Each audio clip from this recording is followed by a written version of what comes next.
So అయితే మీ పేరు నావుషి అన్నారు. నావుషి అంటే అంటే మీరు తెలుగేమి ఇంత బాగా మాట్లాడుతున్నారు, అసలు మీరు ఎక్కడి నుంచి వచ్చారు ఏంటనేది డౌట్ చాలా ఉంటుంది మీ పేరు వినగానే. ఇంటి పేరు చూస్తేనే కావూరి ఉంది. సో అచ్చమైన తెలుగుని.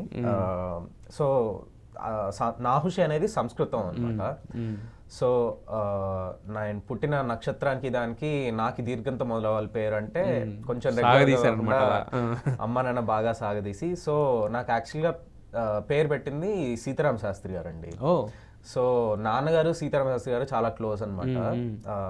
అమ్మ నాన్న పెళ్లి కూడా అప్పుడు ఆయన చేయించారు అనమాట. లైక్ మా నాన్నగారికి వాళ్ళ తాతగారు వెళ్ళిపోయారు చాలా తొందరగా.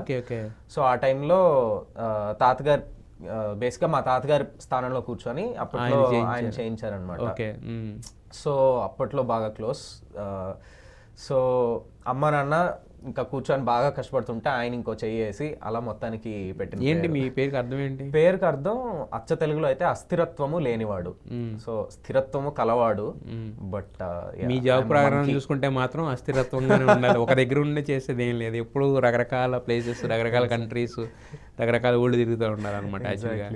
సో మరి అంటే సీతారామ శాస్త్రి గారు తెలుసు ఇలాంటి అనుకున్నప్పుడు ఏంటంటే జనరల్గా సినిమా ఫీల్డ్ అనేది చాలా గ్లామరస్ ఫీల్డ్. ఎప్పటికప్పుడు అటు చూసేవాళ్ళు ఎక్కువ ఉంటారు, ఏ కనెక్షన్ లేకుండానే. మీకు అంటే ఇండస్ట్రీకి దగ్గరగా ఉన్న ఒక పెద్ద మనిషి తెలిసినా కూడా ఎప్పుడు ఇటు రాబుద్ది కాలేదు అంటే మామూలు తెలీదండి నాకు. అసలు నేను ఎప్పుడూ ఆలోచించలేదు. నేను ఫోటోగ్రఫర్ అయిపోవాలి అనుకున్నది కాదు.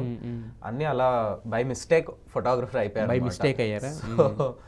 కాలేజ్ అయిపోయింది, ఓకే ఇప్పుడు ఏం చేద్దాం అనుకుంటూ అదే కన్ఫ్యూజన్లో ఫోటోగ్రఫీ వర్క్షాప్ ఏదో వచ్చింది. అండ్ ఆ అమర్ రమేష్ అనమాట ఆయన పేరు, నాకు ఆయన ఇన్స్పిరేషన్.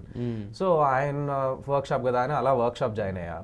వర్క్షాప్ జాయిన్ అయిన తర్వాత ఆయనేమో నేను ఒక ప్రాజెక్ట్ మీద వర్క్ చేస్తున్నాను, can you help me on this అని చెప్పేసి ఆయన అడగడం. సో అలా ఒకదాని తర్వాత ఒకటి ఓకే అని నేను వెళ్ళి నాకు ఆయన దగ్గర నుంచి నేర్చుకోవడం అంటే చాలా ఇంట్రెస్ట్. అలా ఒకదాని తర్వాత ఒకటి స్టార్ట్ చేసి షూట్ చేస్తున్నా. బట్ ఎప్పుడు ఇది అవ్వాలి అని అనుకోలే. నాకు మోర్ నేను చేస్తున్న దాంట్లోనే నాకు ఇంకా ఎక్కువ నేర్చుకోవాలని క్యూరియాసిటీ. సో అదే ప్రస్తుతం కాపాడు.